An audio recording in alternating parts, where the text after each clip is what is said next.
For more than 5 decades, one individual carried a burden so heavy and so heartbreaking that he convinced himself it could never be voiced. That individual was Clint Hill, the Secret Service agent entrusted with the protection of Jackie Kennedy. Sworn to unwavering loyalty and absolute discretion, he safeguarded not only her life, but also the memories of what he witnessed behind closed doors. For years, he chose silence. Only much later did he decide that the truth he carried needed to be told. What he observed beneath the polished elegance and composed public image of America's First Lady revealed a far more fragile and sorrowful reality. Once those hidden layers are understood, the familiar portrait of that era in history shifts in ways that are impossible to ignore. In the final months of 1960, after John F. Kennedy achieved his landmark presidential election victory, Clint Hill received a professional directive that would permanently alter his path. Transferred from the Secret Service field office in Denver to Washington, D.C., he was assigned to protect Jacqueline Kennedy, the poised and soft-spoken wife of the president-elect. At the time, Hill was ambitious and eager to excel. Initially, he viewed the reassignment with disappointment. To him, guarding the president represented the ultimate responsibility within the Secret Service. Being placed on the detail of a first lady-to-be seemed, on paper, less challenging and less significant. That early perception, however, would quickly prove to be profoundly mistaken. Jacqueline Kennedy was not a passive ceremonial figure, content to stand quietly in the background. She possessed intelligence, independence, and a deeply private nature. Her life was far from sheltered. She traveled frequently, engaged with large crowds, and refused to retreat from public visibility despite the intense scrutiny directed at the new administration. Determined to maintain as normal a life as possible, she often moved with a sense of ease that required constant alertness from those responsible for her safety. Hill soon realized that protecting her demanded sharp instincts, adaptability, and absolute discretion. As January 1961 approached and preparations for the presidential inauguration intensified, Hill found himself immersed in an atmosphere charged with political excitement and global attention. The Kennedys came to embody youth, optimism, glamour, and change. Jackie, in particular, rapidly emerged as an international symbol of style and sophistication.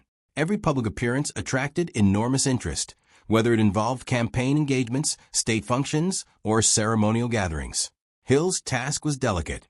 He needed to provide close security while respecting her desire for personal space. Earning her trust was essential, but so was remaining vigilant at every moment. Gradually, Hill's outlook transformed. What he had initially considered a less prestigious assignment evolved into one of the most demanding responsibilities of his entire career. Safeguarding Jacqueline Kennedy required him to learn her habits, anticipate her movements, and shoulder the emotional weight that accompanied protecting someone who carried both personal vulnerability and immense symbolic significance. By the time John F. Kennedy formally took office, Hill no longer regarded his role as secondary. Instead, he understood that it was a profound duty that would bind his future to the Kennedy family in ways he could never have foreseen. From 1961 through 1963, Hill remained almost constantly at Jackie's side as she stepped fully into her role as First Lady on the world stage. What began strictly as a professional obligation gradually deepened into a relationship grounded in mutual trust and quiet understanding. Her schedule was relentless. She traveled across continents, representing the United States with intelligence and grace.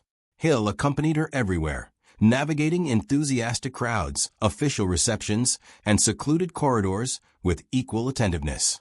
During highly publicized visits to France and India, Hill witnessed firsthand the remarkable impression Jackie left on international leaders and ordinary citizens alike. In Paris, her fluency in French and her appreciation for history and art captivated audiences. Observers often remarked that she commanded admiration that rivaled, and occasionally even surpassed, that given to the president. In India, her sincere curiosity about cultural traditions and her respectful engagement with local customs created a lasting impression. These journeys demanded intense concentration from Hill, Yet they also revealed glimpses of the woman behind the carefully constructed public persona. Away from flashing cameras and formal ceremonies, Jackie displayed warmth, wit, and humanity. During family retreats in Palm Beach or while driving through the Virginia countryside, Hill observed her sharp sense of humor and thoughtful intellect. She enjoyed discussing literature, architecture, paintings, and historical topics.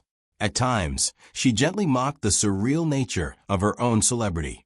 Those private interactions contrasted sharply with the almost untouchable image often portrayed in the press. Hill came to understand the enormous pressure she endured, the expectation of perfection, constant media scrutiny, and the responsibility of shaping America's cultural presence. Despite these demands, she navigated her role with composure and intelligence. For Hill, protecting her extended beyond physical security. It also meant preserving her dignity and safeguarding her privacy. In August 1963, Hill found himself drawn into one of the most painful chapters of Jackie's life. Pregnant with her third child, she had withdrawn from public engagements, seeking rest and privacy as her due date approached. On August 7, 1963, complications arose, and she was rushed to Otis Air Force Base Hospital in Massachusetts. Although Hill was technically off duty, he responded immediately. Loyalty and instinct compelled him to be present. As Jackie went into premature labor, he waited outside the delivery room, acutely aware of the seriousness of the situation. The baby, Patrick Bouvier Kennedy, was born weeks too early and struggled immediately to breathe. Doctors diagnosed severe respiratory distress caused by underdeveloped lungs, a condition that medical science at the time had limited ability to treat. Within hours, the family's joy turned into fear. Recognizing the gravity of the moment, Hill took on responsibilities that extended beyond standard protective duties. He discreetly arranged for a Catholic priest to come to the hospital so that Patrick could be baptized, honoring the family's religious wishes during an intensely fragile time. Patrick was later transferred to Boston Children's Hospital, where specialists attempted experimental treatments in hopes of saving him. Hill remained close, coordinating security and absorbing the growing sense that the situation might not improve. After only 2 days, on August 9, 1963, the infant passed away due to complications from his underdeveloped lungs. The loss devastated Jackie. Hill witnessed her grief firsthand. It was quiet, dignified, and profoundly deep. That tragedy strengthened the bond between them, forged not by public ceremony, but by shared sorrow. Just months later, on November 22, 1963, Clint Hill's life and the nation's history changed forever. As the presidential motorcade wound through Dealey Plaza in Dallas, Hill rode in the follow-up car behind the president and first lady. Moments after the limousine passed the Texas School Book Depository, gunshots shattered the festive atmosphere. President John F. Kennedy was struck and fatally wounded within seconds. Reacting without hesitation, Hill sprinted toward the moving limousine. In the now famous footage captured by Abraham Zapruder, Hill is seen leaping onto the back of the vehicle, thrusting himself forward in a desperate attempt to shield Jackie and the gravely injured president from further harm. His response was instinctive, driven by training and devotion, yet it arrived too late to prevent the tragedy. Inside the limousine, confusion and horror unfolded. Jackie, stunned and in shock, had climbed partly onto the trunk. Hill later believed she was attempting to retrieve a fragment of the president's skull displaced by the fatal shot. He urgently guided her back into the seat as the driver accelerated toward Parkland Memorial Hospital. Blood filled the rear of the vehicle. The president's grievously injured head rested against Jackie as she cradled him and whispered softly, despite the hopelessness of the situation. Hill positioned himself over them, scanning for additional threats while grappling with the unbearable reality that the man he had sworn to protect was dying inches away. At the hospital, Hill remained beside Jackie as doctors fought unsuccessfully to save the president. When his death was pronounced, Hill stayed close. Though publicly commended for his bravery, he carried a profound sense of guilt. For decades, he replayed the events in his mind, convinced that if he had reacted even a fraction of a second sooner, the outcome might have been different. Jackie's composure during those chaotic hours left a lasting impression. Her pink suit, stained with blood, became a powerful symbol. When aides suggested she change clothes, she refused. She wanted the world to see what had been done to her husband. Hill recognized this as deliberate resolve rather than hysteria. Even in overwhelming grief, she was shaping how history would remember that day.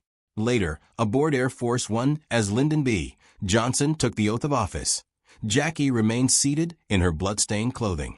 At one point, she quietly asked Hill whether he might face blame or punishment for failing to save the president. Even in devastation, she was concerned for someone else. That moment deeply affected Hill and forever shaped his understanding of her character. In the months that followed, Hill continued protecting Jackie and her children into early 1964 and through the emotionally charged presidential election period. Outwardly composed, he was inwardly unraveling. He struggled with insomnia, intrusive memories, and emotional numbness. Survivors' guilt consumed him. Public praise fell hollow. The psychological burden deepened into severe depression, and he later admitted that he contemplated suicide, though he never acted on those thoughts. Eventually, he left the Secret Service, but the trauma did not leave him. Years later, Hill chose to share his experiences publicly in memoirs, such as Mrs. Kennedy and Me and My Travels with Mrs. Kennedy. In those works, he described Jackie as intelligent, witty, and deeply engaged with culture. He emphasized her love of architecture, literature, history, and art, portraying beauty as a source of resilience for her. Through his words, she emerged not merely as a fashion icon, but as a complex woman balancing public responsibility with private grief. Although Hill continued serving other presidents before retiring in 1975, the events of November 22, 1963 never released their hold. He admitted that the images of gunfire, Jackie climbing onto the trunk, and the blood-filled limousine returned to him repeatedly. To the public, he symbolized courage. To himself, he remained the agent who could not save the president. Still, his legacy extends beyond sorrow. Hill's willingness to speak openly about trauma revealed the hidden emotional cost borne by those tasked with protecting others during history's most perilous moments. His reflections offered a deeper understanding of duty, sacrifice, and the human toll of public service. What are your thoughts on these revelations? Share your comments below. If you found this video helpful, please like, share, and subscribe to the channel. Thank you for watching, and we look forward to seeing you in the next videos.